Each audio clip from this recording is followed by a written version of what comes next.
From UFOs to ghost and psychic powers, history is riddled with unexplained events. You can turn back now and learn the stuff they don't want you to know.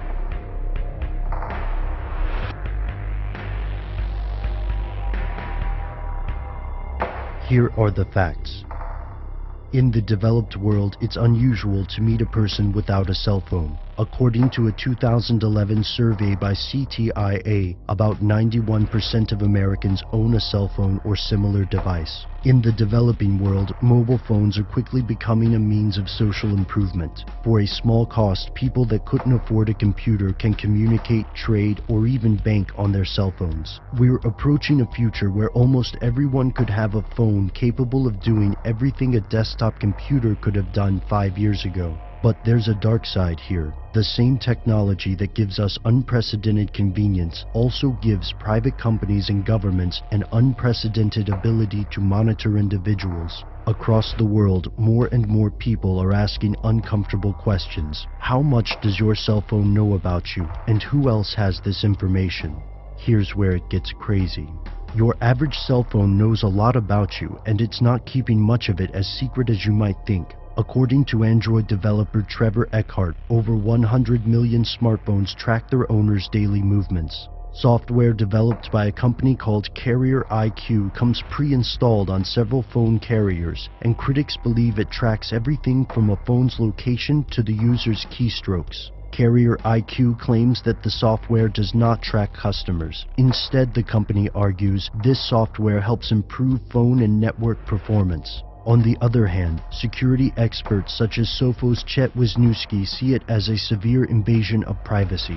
A great deal of cell phone users seem to agree with Chet. The ACLU has pressed the government and telecom companies for more information on their privacy or data use policies, and they found some disturbing things. In a 2010 document by the Department of Justice called Retention Periods of Major Cellular Service Providers, the department guides law enforcement agencies through the process of getting customer IP addresses, call logs, text messages, and internet history from telecom companies. And different telecoms have different policies. According to this document, T-Mobile keeps some user information for 4 to 6 months, while AT&T appears to keep all of its cell phone tower records indefinitely as of 2008.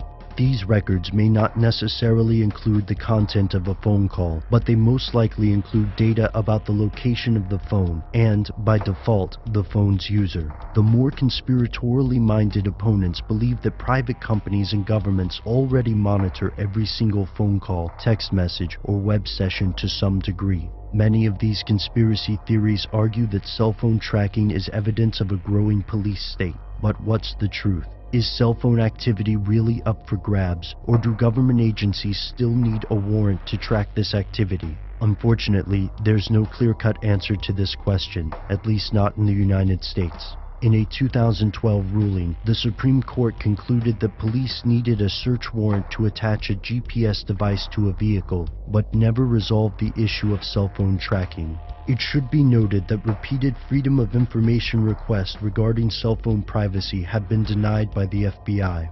When it comes to your privacy and exactly what governments are tracking on your cell phone, it's painfully clear there's something they don't want you to know.